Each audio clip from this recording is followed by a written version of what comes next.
professor of anthropology at Brigham Young University, and he has his bachelor's and master's degree in anthropology from BYU and his PhD in anthropology from the University of Michigan in Michigan. In addition to his duties as a BYU professor, Dr. Clark is director and editor of the New World Archaeological Foundation, based in Mexico. I'm not going to pronounce the word because I went on a German-speaking mission, not a Spanish-speaking mission. Published numerous articles, research reports, book reviews, and several books. He's from Rupert, Idaho, and he will be speaking today with two other people, with Matt Roper and Wade Ardern, and they're going to be assisting him in his presentation. So without any further comment, I'm going to turn the time over to John Clark.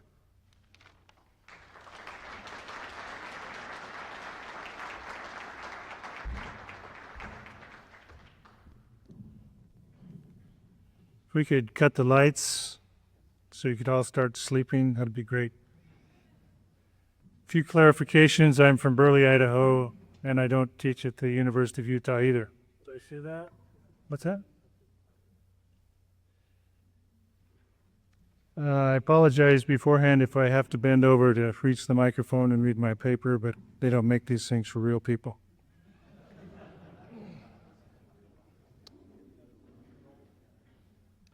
Before we begin, I want to mention a few things to help you understand what we're going to say. First, I have two co-authors, Wade Ardern and Matt Roper. They're going to be giving part of the paper later on. Second, much of our remarks comes from talks I gave at BYU and the National Library of Congress. After these presentations, I realized that my arguments for the Book of Mormon were deficient and that much more must be done before you should take them seriously. We report on what we're doing to meet higher standards of evidence, argument, and sampling. Third, I am not an expert in Mormon apologetics, and I don't apologize for that. I'm a Mesoamerican archaeologist, and I spend most of my time pawing through the dirt rather than arguing with religionists. Fourth, about 95% of what has been written about the Book of Mormon archaeology is nonsense. Of course, that excludes what I've written. Most of it comes from missionaries, evangelists, and tour guides. Overall, however, critics of Mormonism have done more to establish the authenticity of the Book of Mormon than have their Mormon brethren. In recognition of their past efforts, we dedicate our remarks this morning to Gerald and Sandra Tanner of Lighthouse Ministries. They have helped establish the truth of the Book of Mormon more than they know. In 1830, the Book of Mormon was a 23-pound weakling. Now, thanks to 175 years of criticism, it is a 900-pound colossus. Fifth, the whole quarrel over evidence is based upon a fallacy of proof. No quantity of archaeological evidence will ever suffice to prove beyond reasonable doubt that the Book of Mormon or the Bible is true or false. Evidence is interesting and has its uses, but only as a means of better understanding the book, not of proving it to atheists or wayward saints. Sixth, we believe the Book of Mormon to be an authentic, ancient text written by New World prophets. Seventh, and finally, we harbor no doubts that Joseph Smith translated the book by the power of God. Had circumstances permitted him a marked grave, a fitting headstone could have read, by Joseph Smith, Jr., author and proprietor. Such an epitaph, taken from the title page of the Book of Mormon, captures the enduring bond between the man and the book, and also the controversy which coalesced around both with the book's publication and the organization of the church in 1830. In the ensuing and continuing war of words and prejudice, redemption may hang on the preposition by, as in by Joseph Smith. Joseph Smith claimed he translated by the power of God an ancient record inscribed on golden plates, entrusted to him by an American angel. His account of the origins of the Book of Mormon is, to understate the obvious, outrageously preposterous. When confronted with the book, most people reject it because, as they say, you don't get books from angels and translate them by miracles. Others excommunicate the angels and pull the book back down to earth. Joseph Smith, they argue, wrote the book from his galloping imagination, aided and abetted by scraps of truth and speculation rifled from others. From this view, the book is a fiction and a hoax. There are other explanations, but the main quarrel is between the book as hoax and as history. Born of a miracle or of a hoax, and father to another, the book commands serious attention from believers and skeptics alike. At this 200th anniversary of his birth, it is clear that any fair understanding of Joseph Smith must derive from a plausible explanation of the Book of Mormon. It is equally clear that science and reason can be involved in the evaluation. Because the book makes claims about American prehistory, archaeology has long been implicated in assessments of its credentials as ancient history, and by direct implication of the honesty of Joseph Smith. Since 1829, critics have attempted to discredit the book by claiming that it has no grounding in the ancient world. Because of what is at stake, let us agree that their charges are serious and require a response. The critical question concerns authorship. Did Joseph Smith write the book, or was it revealed through divine means? Let us consider the anti-Mormon position first. If Joseph Smith made the book up, then its peoples did not exist, its events did not happen, and there should be no trace of them anywhere on the planet, not even a whisker. If after a reasonable period of diligent searching material evidence is not found, then the Book of Mormon would be shown to be imaginary, and by incontrovertible implication, Joseph Smith would be exposed as a liar and the Mormon Church unveiled as a hoax. The Mormon position is the near opposite. Confirmation of historic details of the Book of Mormon would substantiate Joseph Smith's account of how it came to be, and thus validate his seership and the divine origin of both the book and the Church of Jesus Christ of Latter-day Saints. This brings us to the astonishing possibility of being able to test Joseph Smith's claims through science, a possibility that critics have long tried to exploit. The Book of Mormon is the keystone of Mormonism. Destroy this stone and all that it supports will come crashing down. Given the stakes involved, the very possibility of testing the book's historicity and authenticity becomes a moral obligation to do so. It is also an invitation to err on the side of caution and not reject it without due cause. The Book of Mormon has been kicked around for 175 years, but only during the past 50 has American archaeology been capable of addressing issues of history. We consider recent facts from archaeology in evaluating the Book of Mormon. Past squirrels have ranged over hundreds of topics. Before considering these special topics, we outline some implications of the competing hypotheses. Environmental or naturalistic explanations see the book as a hoax tethered to its 19th century Yankee background. Thus, all details mentioned in the book should conform to knowledge and speculations available to Joseph Smith before the book was written in 1829. Mormon explanations see the book as history and situated in the ancient world. These opposed views should play out differently through time as we learn more about the past. What should this trend look like? If the Book of Mormon was part of the ancient world, more and more details ought to be confirmed as scholarship learns more about the past. If the book is history, we should expect more confirmations of the book's claims as modern scholarship reveals the ancient world. This slide illustrates increasing scholarship since 1800. Competing views of the Book of Mormon as hoax versus history are displayed along the same line. The hoax line starts at its peak in 1829 and drops to a low flat line because much of what 19th century scholars accepted as fact was not. If Joseph Smith made the book up from local knowledge, the book's claims should best fit the knowledge and beliefs of the 1820s and look increasingly implausible as time goes by. The history line should evince an opposite trend, climbing from its 1829 low point as items are confirmed with increasing scholarship. Because of their clear differences, an evaluation of trends in scholarship ought to reveal which hypothesis better explains the data. A major turning point in Book of Mormon studies came with the realization that early Mormons, including the prophet Joseph Smith himself, had misunderstood salient facts of geography, history, and culture embedded in the narrative. This insight has shifted the whole debate in recent years. The book describes a small place. An argument against the idea that Book of Mormon lands encompassed all of North and South America was provided by Joseph Smith. In 1842, he received a copy of the recent bestseller by John Lloyd Stevens, Incidents of Travel in Central America, Chiapas, and Yucatan, the first popular English book to describe and illustrate Maya ruins. This book amazed the English-speaking world with evidence of an advanced civilization that no one imagined existed. No one, that is, except Mormons. The prophet was thrilled, and excerpts from the book were reprinted in the Times and Seasons with his unsigned commentary. Quote, "Since our extract from Stevenson's book was published, we have found another important fact related to the truth of the Book of Mormon. Central America is situated north of the Isthmus of Darien and once embraced several hundred miles of territory from north to south. The city of Zarahemla stood upon this land. It will not be a bad plan to compare Mr. Stevenson's ruined cities with those of the Book of Mormon." As evidence in his comments, Joseph Smith believed my archaeology vindicated the Book of Mormon. His placement of Zarahemla in eastern Guatemala implied that the land southward described in the Book of Mormon was north of Darien, as Panama was then called. Thus, his commentary presupposed a smallish geography that excluded South America. This Book of Mormon geography contradicts what Joseph at first believed about the book, and if it's a corner of the Americas he did not know.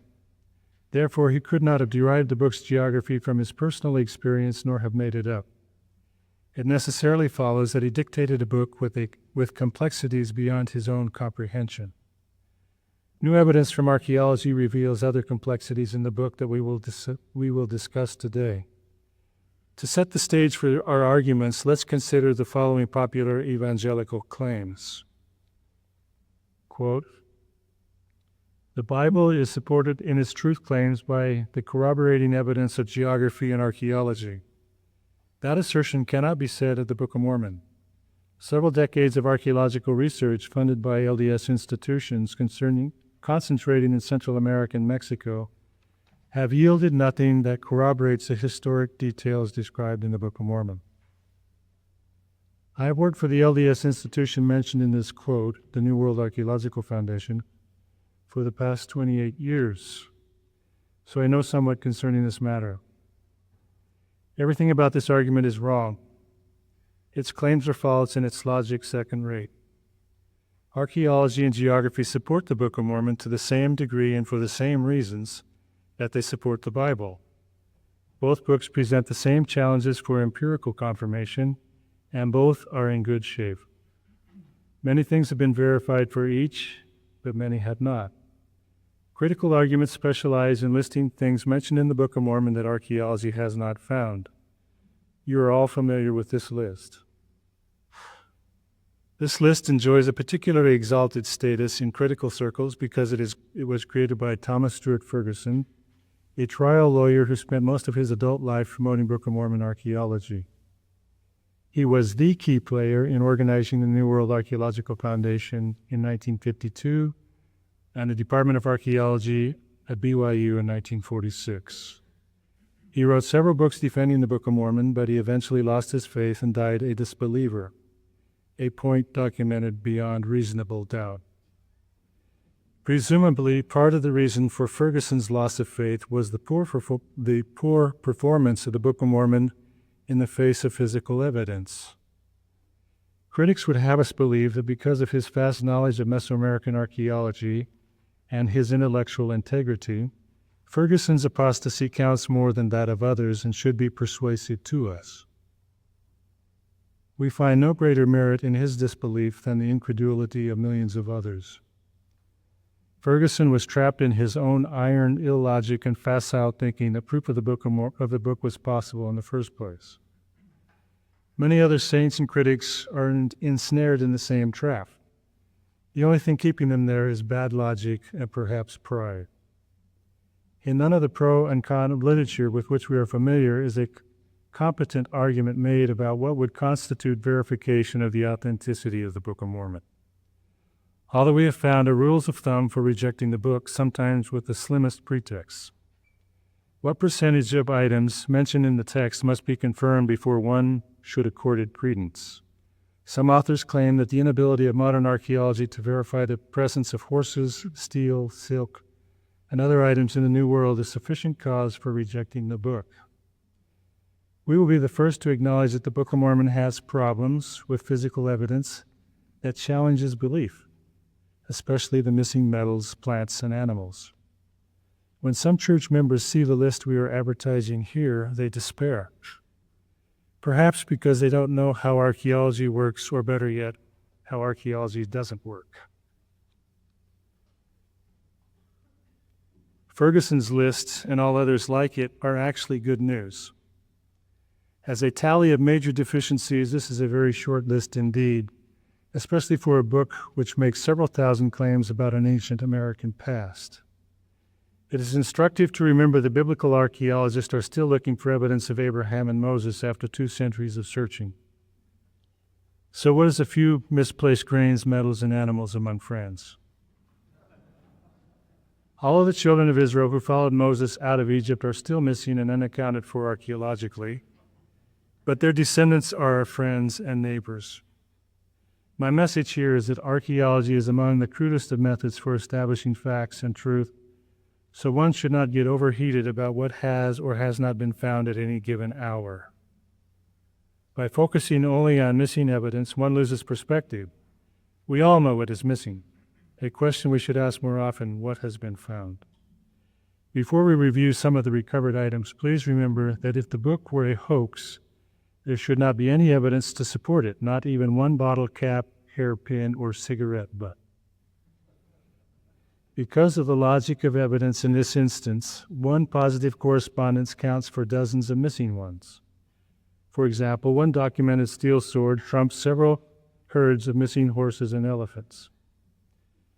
The hypothesis of human authorship of the Book of Mormon demands that truth claims in the book be judged by what was believed, known, or knowable in Joseph's backyard in the 1820s. The book's description of ancient peoples differs greatly from the racist notions of rude savages held by 19th century Americans. The book's claims of city societies was laughable at the time, but no one is laughing now. Early saints thought the discovery of cities vindicated the text.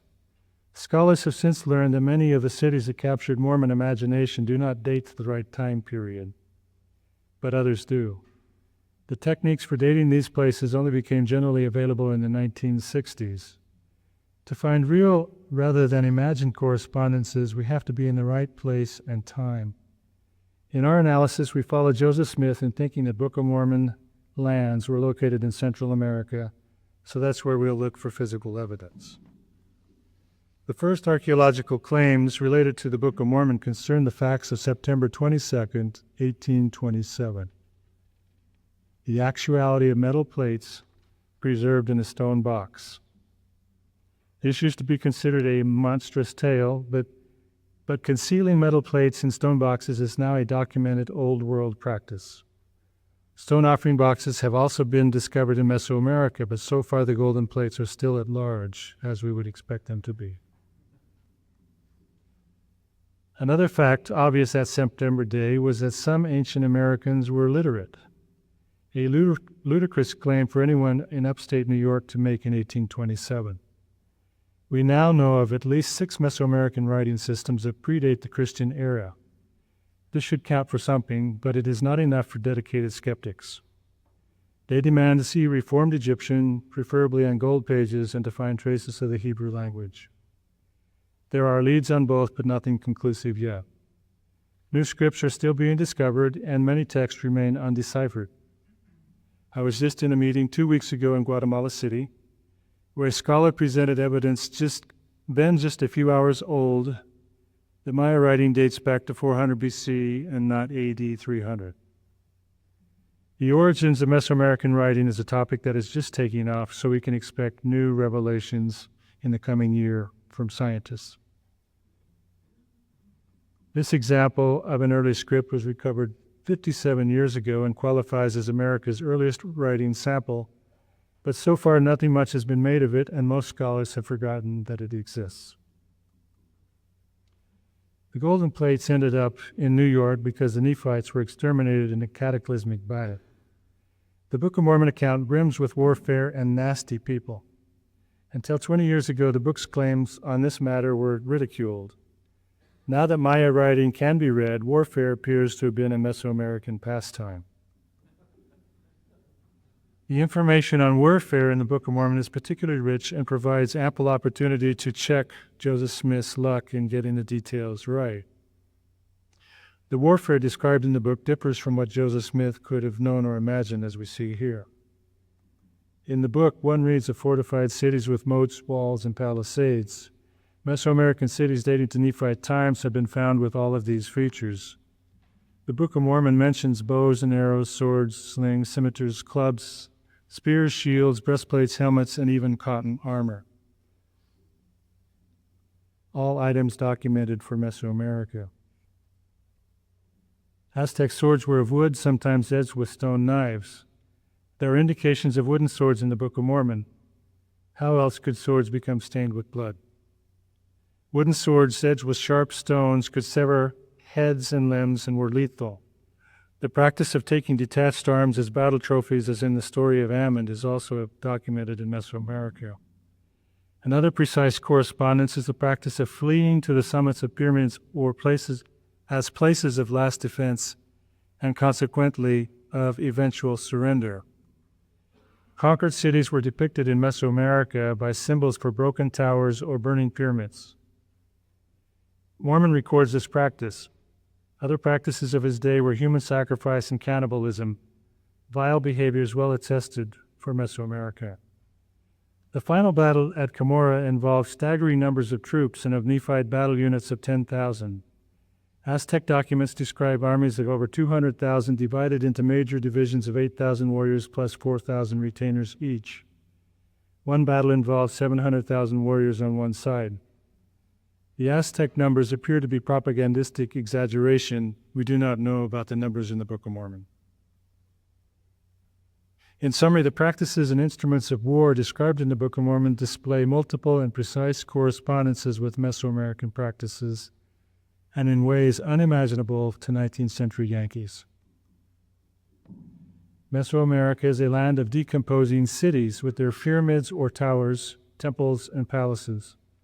All items mentioned in the Book of Mormon, but foreign to the gossip along the Erie Canal in Joseph Smith's day. Cities show up in all the right places and for the right time periods. One of the more unusual and spectacular claims in the Book of Mormon is that houses and cities of cement were built by 49 BC in the land northward, a claim considered ridiculous in 1830. As it turns out, it receives remarkable confirmation at Teotihuacan, the largest pre-Columbian city ever built in the Americas. Teotihuacan is still covered with ancient cement that has lasted 1,500 years. Book of Mormon peoples had kings who ruled cities and territories. American prejudices against native tribes in Joseph Smith's day had no room for kings or their tyrannies. These were crazy claims. The last Jaredite king, Coriantumr, carved his history on a stone about 400 BC, an event in line with Mesoamerican practices at that time. A particular gem in the book is that King Benjamin labored with his own hands, an outrageous thing for Joseph Smith to have claimed for a king. Even more specific, consider Riplakish, the 10th Jaredite king, an oppressive tyrant who forced slaves to construct buildings and produce fancy goods. Among the items he commissioned about 1200 BC was an exceedingly beautiful throne. The earliest civilization in Mesoamerica is known for its elaborate stone thrones. How did Joseph Smith get this detail right? Not all evidence concerns material goods. A striking correspondence is a drawing from the Dresden Codex, one of 4 surviving pre-Columbian Maya books. This scene shows a sacrificial victim with a tree growing from his heart, a literal portrayal of the metaphor preached in Alma chapter 32. The Book of Mormon metaphors make sense in the Mesoamerican world, and I would add, they make different sense than we usually attribute to them. A correspondence that has always impressed me involves prophecies in 400-year blocks. The Maya were obsessed with time, and they carved precise dates on their stone monuments that began with the count of 400 years, an interval called a Baktun. Each Baktun was made up of 20 Katuns, an extremely important 20-year interval.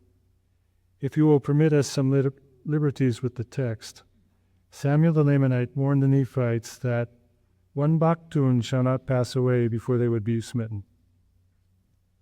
Nephi and Alma uttered the same Baktun prophecy, and Moroni recorded its fulfillment. Moroni bids us farewell just after the first Baktun of the first Katun of the final Baktun, or 420 years since the sign was given of the coming of Christ. What are the chances of Joseph Smith guessing correctly the vigesimal system of timekeeping and prophesying among the Maya and their neighbors? The list of unusual items corresponding to Book of Mormon claims could be extended, as we will show in a few minutes. The LDS tendency to get absorbed in small details has been characterized as the fallacy of misplaced concreteness, a tactic for distracting attention from large problems by engaging critics with endless irrelevant details, much as a mosquito swarm distracts from the rhinoceros in the kitchen. Let's take up the challenge to consider big issues, namely geography and cycles of civilization and population. Thank you for that introduction. Book of Mormon geography presents a serious challenge because the only city location known with certitude is Old World Jerusalem, and this does not help us with locations in the Promised Land. It is marvelous, however, for the Old World portion of the narrative. As Kent Brown and others have shown, the geography of the Arabian Peninsula, described in 1 Nephi, is precise down to place names. The remarkable geographic fit includes numerous details unknown in Joseph Smith's day. For the New World, dealing with geography is a two-step exercise. An internal geography must first be deduced from clues in the book, and this deduction must then be matched with a real-world setting. John Sorensen has done the best work on this issue. Nephite lands included a narrow neck between two seas and lands northward and southward of this neck. The land southward could be traversed on foot with children and animals in tow in about 30 days. So it could not have been much larger than 300 miles. Nephite lands were small and did not include all the Americas or their peoples. Sorensen argues that the Book of Mormon lands and peoples were in Central America and southern Mexico, a place called Mesoamerica. The configuration of lands, seas, mountains, and other natural features in Mesoamerica are a tight fit with the internal requirements. It is important to stress that finding any sector of the Americas that fits the Book of Mormon specifications requires dealing with hundreds of mutually dependent variables. Therefore, rather than counting a credible geography as one correspondence, it actually counts for several hundred. We mentioned that the Book of Mormon's prediction of civilized peoples was verified in Joseph Smith's lifetime. The book's civilization claim is actually twofold because it describes an earlier Jaredite civilization that overlapped a few centuries with Lehite civilization. The dates for the Nephite half of Lehite civilization are clearly bracketed in the account to 587 years before Christ to 386 years after.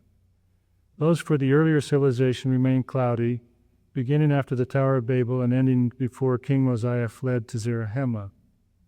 Jaredites were probably tilling American soil in the land northward at least by 2200 BC, and they may have endured their own wickedness until 400 BC.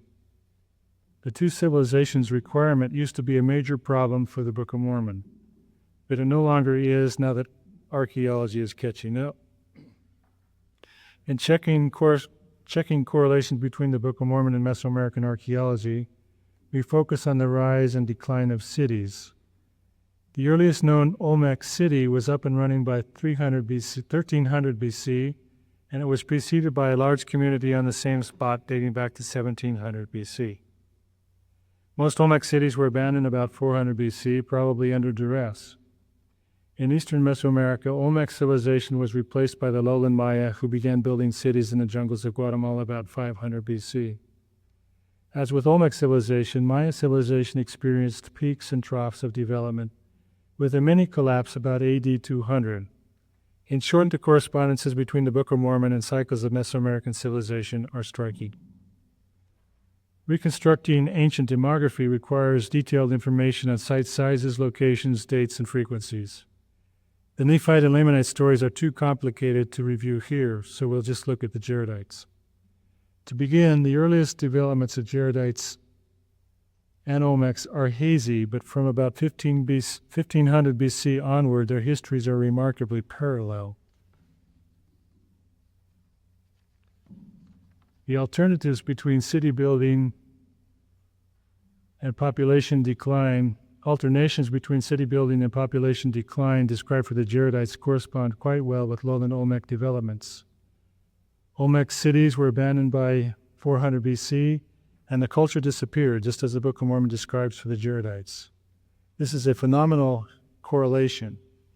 Before leaving this issue, it may be helpful to make one observation on a global question that troubles some saints and critics. Could millions of people have lived in the area proposed as Book of Mormon lands? Yes, and they did. Mesoamerica is the only area in the Americas that sustained the high population densities mentioned in the Book of Mormon. In summary, the following items from Mesoamerican archaeology conform to claims made in the Book of Mormon. In terms of its claims for lands, peoples, cultural practices, populations, and chronology, the Book of Mormon gets better than passing marks. As a final check to the book's authenticity, we consider frequent complaints. As we have seen, standard arguments against the book concern things mentioned in the text but not found archaeologically, such as golden plates, horses, silk, elephants, wheat, and steel. This chart lists the supposed classic blunders and anachronisms of the Book of Mormon as compiled by 19th century critics. Here we see how matters stood in 1842, near the end of Joseph Smith's life. The few boxes of green confirmation come from the report on Maya cities published by Stevens in 1841. Overall, the sea of red indicates the Book of Mormon did not fare well as ancient history in Joseph Smith's lifetime. Let's see how things have changed since then. We've since found evidence in the Old World of steel swords, metal plates for the right time and place, and in the New World, a strain of barley, thrones, cement, highways, military regalia, and assorted weapons, Hebrew words, evidence of reading and writing, and multiple expectations for geography and history. Since 1842, other items have been promoted to the status of possible but unconfirmed. They include horses, goats, and sheep, temples, scimitars, and large armies, a script that may qualify as Reformed Egyptian, and the era of Nephite peace. You get the picture. You have watched green and yellow boxes chase away red ones. Many Book of Mormon claims have been confirmed since 1842.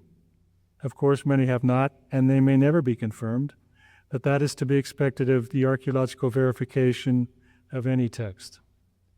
We can afford to be a bit more humble about physical evidence. After all, we live in a world in which we are not sure who shot JFK or whether O.J. is guilty. Why should we expect to do better with less evidence that is 2,000 years older? This is what the overall trend in the confirmations looks like. It should be familiar to you because it conforms to the Book of Mormon as history hypothesis. Of the 60 items listed, 58% are confirmed, and many others are promising. You all understand, of course, what lies can be told with statistics. Our bias in favor of the Book of Mormon is obvious, so take the numbers as you like. They are not yet hard nor fast. But please be aware that the current list favors arguments critical of the Book of Mormon. What do these myriad details and facts and observations add up to? They constitute a strong and even compelling circumstantial case that the Book of Mormon is an ancient Mesoamerican record, an authentic old book. It follows that Joseph Smith was telling the truth about it. This is where I left my argument 2 months ago at the Capitol steps in Washington, D.C. The percentages of correspondences and their significance are up for grabs because I only drew on 3 books in coming up with my list of 60 valid complaints. They were the 3 most important anti-Mormon books of the 19th century, but they still constitute an unscientific sample of unknown representation. Just how many criticisms with archaeological implications are there, and how many of them have been confirmed? To address this question, I have solicited the help of Wade Ardern and Matthew Roper to track down and catalog all criticisms they can find of the Book of Mormon. Consider them as our truth detectives. Once we have truth in hand, we will reevaluate the numbers and correspondences and let you know the final percentages. At the moment, my sample of 60 items looks like it represented 10% or less of the total.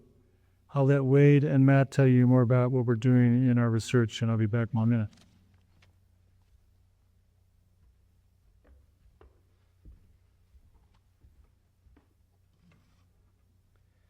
In his Library of Congress presentation, Dr. Clark began an evaluation of the corpus of criticisms of the Book of Mormon. The basic objective of the paper was to explore how well the Book of Mormon is faring in terms of science and archaeological discovery. Our current project further pursues this question. We want to develop a basis for a sane and fair conversation between defenders and critics about the claims of the Book of Mormon. We will start by creating a database that looks at all arguments for and against the Book of Mormon that have possible archaeological and historical implications. Each argument will be evaluated against the claims of the text. Good arguments and bad arguments depend on accuracy of observations and the validity of the logic. Each claim will be assessed to 1. Determine whether it is a valid point based on a plausible reading of the Book of Mormon. 2. Whether it is based on acceptable assumptions of the setting. And 3. Whether or not it is based on reliable observations of the ancient world. We have enough experience among us to realize that much of the literature, both pro and con, is of marginal value. We want to sift the wheat from the chaff. We will evaluate each argument on its merits, not on the motives for its advocacy. We little care whether the proposer of an argument wanted to kill Joseph Smith or to die for him. Good and bad arguments are matters of evidence, assumptions, and logic, not desires of the heart, delusions of the mind, or publisher emblazoned on a book's spine. Our objective will be met by comparing the valid claims that have been made for the Book of Mormon with what is known scientifically and historically about the ancient world. We are not yet in the middle of this research, and we welcome your suggestions on how better to proceed. Our first task is to look at arguments against the Book of Mormon. We are trying to list all criticisms printed in English in chronological order from 1829 to 2005. So far, we have canvassed all the arguments against the Book of Mormon up to 1899 and have identified 440 criticisms from 90 sources. To give some historical perspective to our findings, I will highlight some of the significant publications of the 1800s. Alexander Campbell published Delusions in the Millennial Harbinger in February 1831. Delusions was the first substantial critical analysis of the Book of Mormon, with 40 criticisms that can be evaluated archaeologically. Campbell introduced what would become a frequent criticism of the Book of Mormon, Nephi's use of a compass. We quote, "The mariner's compass was only known in Europe about 300 years ago, but Nephi knew all about steamboats and the compass 2,400 years ago." Between 1829 and 1899, Campbell's compass was cited as a Book of Mormon anachronism in 35 publications. His was a false criticism, because the Book of Mormon does not claim that the Liahona was this kind of instrument. In our work, we will identify bogus claims of this sort and remove them from our list of meritorious complaints. The repetition of such claims makes us wonder how many critics are reading old criticisms rather than the Book of Mormon. In 1834, E.D. Howe published Mormonism Unveiled, the first anti-Mormon book, with the aid of Dr. Philastus Hurlbut. Please note that Doctor is Hurlbut's Christian name, not an earned title. With 53 criticisms, a good portion of Mormonism Unveiled was devoted to criticizing the Book of Mormon. The Spalding theory of Book of Mormon origins comes from Hurlbut and this book. The caliber of Howe's criticisms is relatively high, with scrutiny of Nephi's placement of Old World events, such as the Babylonian conquest and the sacking of Jerusalem. Howe also cross-referenced Bible chronology with the Book of Ether. Many of his criticisms, however, have not withstood the test of time and archaeology in the Holy Land. Another example of criticisms from the 1830s is Origen Batchelor's 1838 Mormonism exposed internally and externally. What we appreciate most about Batchelor's criticisms is their humor and sparkling language, also evident in this cartoon. We quote, "Iriantum, which being interpreted is many waters. Proof of this, Mr. Nephi, Mormon, Moroni, Rigdon, Harris, Cowdery, Smith. Let us have the proof. Iriantum signifies a complete ass nearer than anything else." And on the following page, a fifth part of their ziff. And what kind of metal is ziff? Come, Joseph, on with thy goggles and translate thy translation and tell us what ziff means. 16 tracts criticizing the Book of Mormon were published in the 1840s, all but one in the United States. This example, Mormonism Dissected, or Knavery on Two Sticks Exposed, was published anonymously under the name One Who Hates Imposture. Ironically, our copy reveals Adrian Orr as the author.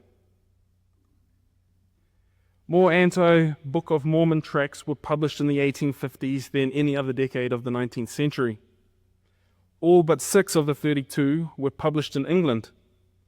This publication pattern coincides with increased missionary efforts in the British Isles at the time. This graph shows the number of critical publications by decade. British publications in the 1850s are represented by the spike in the center of the graph. By contrast, the 1860s saw only one publication. America's absorption in the Civil War could have been a major factor in cooling the ardor of Mormon critics. The only publication of the 1860s was Pomeroy Tucker's Origin, Rise, and Progress of Mormonism, which criticized Jaredite barges. Jaredite barges are the most frequently repeated criticism we have found. This graph illustrates the number of new criticisms by decade, beginning with one criticism in 1829 by Abner Cole, who, under his pseudonym of Obadiah Dogberry, criticized the Book of Mormon's description of New World temples. Cole had access to the typeset pages of the Book of Mormon at the Grandin Press. As clear in this graph, of the cumulative percentages of new criticisms by decade, almost 50% of 19th century criticisms were raised by the end of 1839, within 9 years of the publication of the Book of Mormon. One subset of sources we are including is published debates. The best example of them is the 1884 Braden-Kelly debate. Pictured here are the Reverend Clark Braden of the Church of Christ and Edmund Levi Kelly of the Reorganized Church of Jesus Christ of Latter-day Saints. The Braden-Kelly debate was held in Kirtland, Ohio from February 12 to March 8, 1884, with each giving 45 speeches. The first of 3 propositions debated focused on the Book of Mormon. Is the Book of Mormon of divine origin, and are its teachings entitled to the respect and belief of all Christian people? This debate is an example of the wonderful work the RLDS Church did in defending the Book of Mormon in the late 1880s and 90s, a time when the Mormons were preoccupied with polygamy, government harassment, finishing the Salt Lake Temple, and qualifying Utah for statehood. The most competent 19th century critic was the Reverend Martin Thomas Lamb, assistant pastor at the First Baptist Church, Salt Lake City. Lamb gave a series of lectures which were published by request of Utah Governor Eli H. Murray and other prominent Salt Lake City residents. In 1885, the lectures were published as Book of Mormon, Is It From God? And later expanded and published in 1886 as the Golden Bible, or the Book of Mormon, Is It From God? Lamb concluded that the entire civilization of the Book of Mormon, its whole record from beginning to end, is flatly contradicted by the civilization and the history of Central America. Lamb's book represents a higher academic standard in Book of Mormon criticism than seen previously. An important distinction between Lamb and other critics is that most of his criticisms were based on a careful reading of the Book of Mormon. Lamb's Golden Bible is still considered one of the best anti-Book of Mormon books. We close out the 19th century with historian John Fiske, who published The Discovery of America. This 1892 work shows how the Book of Mormon was treated in 19th century gazetteers and history books. The Book of Mormon is barely mentioned, but it shows up in a footnote as an example of how ancient America has been misunderstood historically. Fiske says, "The Book of Mormon in supremely blissful ignorance introduces oxen, sheep, and silkworms, as well as the knowledge of smelting iron into pre-Columbian America." It is appropriate to end this part of our discussion with Fiske's comments because they epitomize the types of criticisms the Book of Mormon still faces, including misunderstandings, distortions, and exaggerations. We are carefully and currently compiling the list of complaints for the 20th century, and we have a long way to go yet. One of the things we want to do is analyze the ways arguments have been put together and have changed over the years. Matt Roper will tell us more about this level of meta-analysis.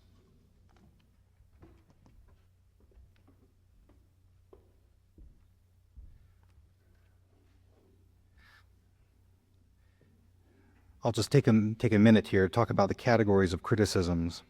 Although our research is incomplete, it is clear that Book of Mormon criticisms can usefully be segregated into three general groups. The first group includes ridiculous charges lacking any basis in the Book of Mormon. For example, one critic, writing in 1837, rejected the book because he claimed to have read it, quote, enough to find the terms gunpowder, mariner's compass, and several others of recent origin. There are also references to pistols and other firearms. Of course, the book makes no such claim, and our critic is a liar and an ignoramus, but with enough slick to know his audience had not read the book and would accept his version of it along with his critique. In the first Behind the Woodshed thrashing of the Book of Mormon in 1831, Alexander Campbell faults the book for mentioning steamboats.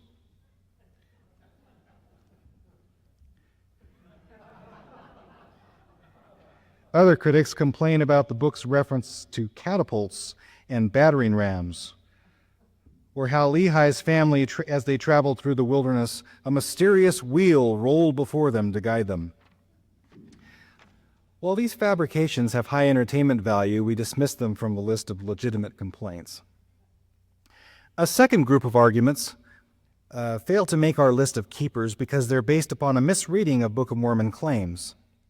Probably half the Mormon arguments in favor of the book also fit into this category, as do the arguments offered by critics responding to these erroneous Mormon arguments. The main culprit here are the twin assumptions that the Book of Mormon lands covered both North and South America, and that all peoples on both continents descended from Book of Mormon peoples, both long-standing traditional Mormon views. Both assumptions are false and have been the cause of perpetual misunderstandings of the book. In winnowing enduring criticism from fashionable but fallacious arguments, we exclude those based on inappropriate assumptions. These include standard criticisms which point to the linguistic and cultural diversity of the Americas and a recent flap over DNA and genomes. There is ample room in the Book of Mormon to accommodate all Book of Mormon peoples. Criticisms have to match the specificity of the text in terms of people, times, places, and cultural context. The third group of criticisms are those worth paying attention to because they have a factual basis and are put together in a logical manner. Most of Reverend Lamb's arguments are of this sort. These arguments compare what the book claims against the facts of science, and this is where the fun begins because science is a moving target. These arguments have to be periodically updated to accord with what science is saying at any given time. Those of you who have removed fat, salt, chocolate, or other desirable substances from your diets because of scientific pronouncements know how fickle and changing such dicta can be. The same swings of opinion occur in archaeology. Many archaeological truths about what did not happen in the past are just a turn of a shovel away from being refuted. We subdivide the legitimate criticisms according to criteria of confirmation. For some claims, there is currently no basis in scientific fact. Ferguson's list trumpets these items. For other claims, evidence to be accumulated in favor of the book. Other claims are beyond confirmation or refutation, and finally, for some items, sufficient evidence has been verified that they can be considered now confirmed. As we just saw, since 1842, many items mentioned in the Book of Mormon have been promoted from the unconfirmed to the indeterminate category. These items illustrate how some criticisms change over time when confronted with new discoveries. The elasticity and resiliency of traditional criticisms in the face of shifting material evidence suggests that most critics are not looking for valid criticisms as much as for excuses for disbelief, and there are no end of reasons for disbelief. One example of such an issue is the question of horses. First raised by a critic in 1839, the absence of horses in the Americas has since become a standard criticism of the book's supposed fraudulent deficiencies. When their fossils were recovered, the argument shifted to the claim that the herds died out before the Book of Mormon times. Mormons argued that they did not. More recently, the question has become, how long did horses survive before becoming extinct? Recent radiocarbon dating of horse bones indicates that some survived much longer than standard science would have us believe, with some horses being dated just before and just after Nephite times, but before Spanish colonization. So this issue is open and moving in a direction favorable to Book of Mormon claims, although not settled. Several items are logically beyond proof or disproof, because we do not know what they are in the real world. That is a duck-billed platypus, by the way. This includes the famous Kirlams and Cummums and the famous but mysterious metal Ziph mentioned by Origen Bachelor. Other legitimate criticisms involve things that have been confirmed through science after the criticism was first offered. These include evidence of steel swords and metal plates in the Old World, identification of a place called Nahum near the Red Sea, thrones, cement cities, highways in the New World. This is, of course, the most exciting category to work with and watch because it is the one in which we expect to see considerable movement in the future, with items being added periodically. The historic trend is that items have been shifting their membership in one direction, with unconfirmed items moving to the indeterminate category, and then eventually arriving to stay in the confirmed category. This is what we should expect if the Book of Mormon is an authentic ancient record. The scientific case for this position continues to grow, and the future looks promising.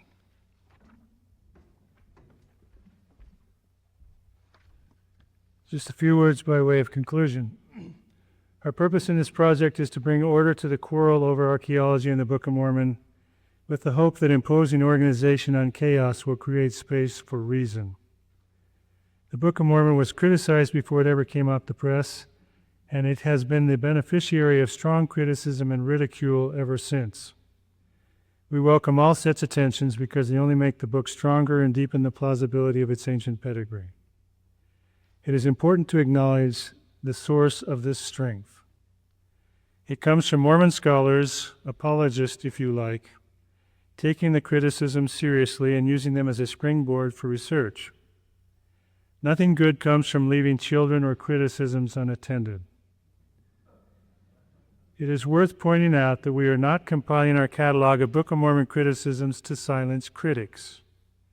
To the contrary, we wish them all healthy, long lives and prolific careers. We acknowledge here their invaluable contributions in promoting better understanding of the book and its translator. We consider their list of legitimate criticisms a gold mine of research opportunities and will welcome any future installments.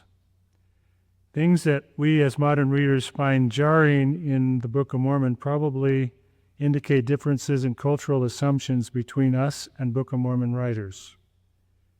These are hard to notice in casual reading of the book, so the diligent work over the past 175 years of antagonistic reading and searching them all out for us is greatly appreciated. The Book of Mormon is full of ancient Near Eastern and Mesoamerican cultural details. I will mention one more item in closing because it impressed upon me how hard it is to pay attention to the subtleties in the book.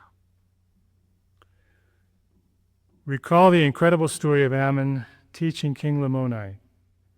Ammon's deeds in defending Lamoni's property gained him audience before this dumbfounded monarch, and Ammon had to break the protracted silence of this meeting by voicing the king's thoughts, which only deepened the king's wonderment and perhaps fear, all of which led to this following dialogue recorded in Alma 18.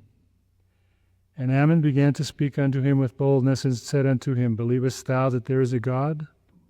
And he answered and said unto him, I do not know what that meaneth. And then Ammon said, Believest thou that there is a great spirit? And he said, Yea. And Ammon said, This is God. And Ammon said unto him again, Believest thou that this great spirit, who is God, created all things which are in heaven and in the earth?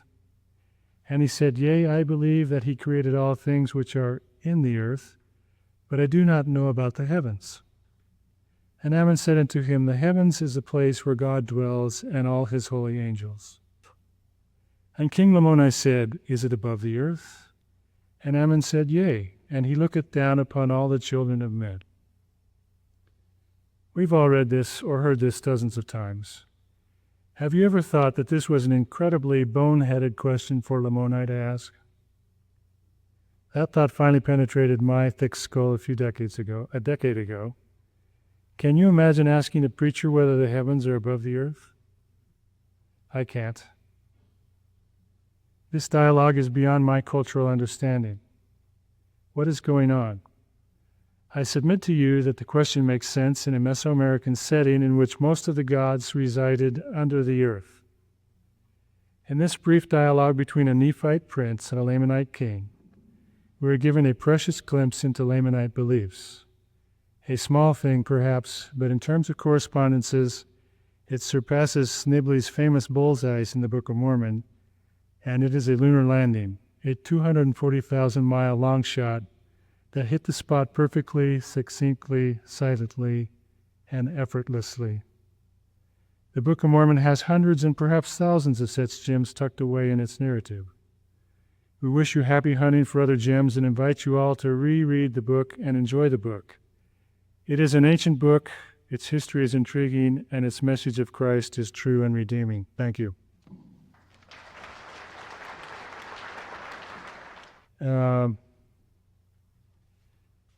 People want to know about horses. That's not our research, so we'll let the person who's doing it report it and not take credit for it. You can talk to us privately and we'll tell you who to write to.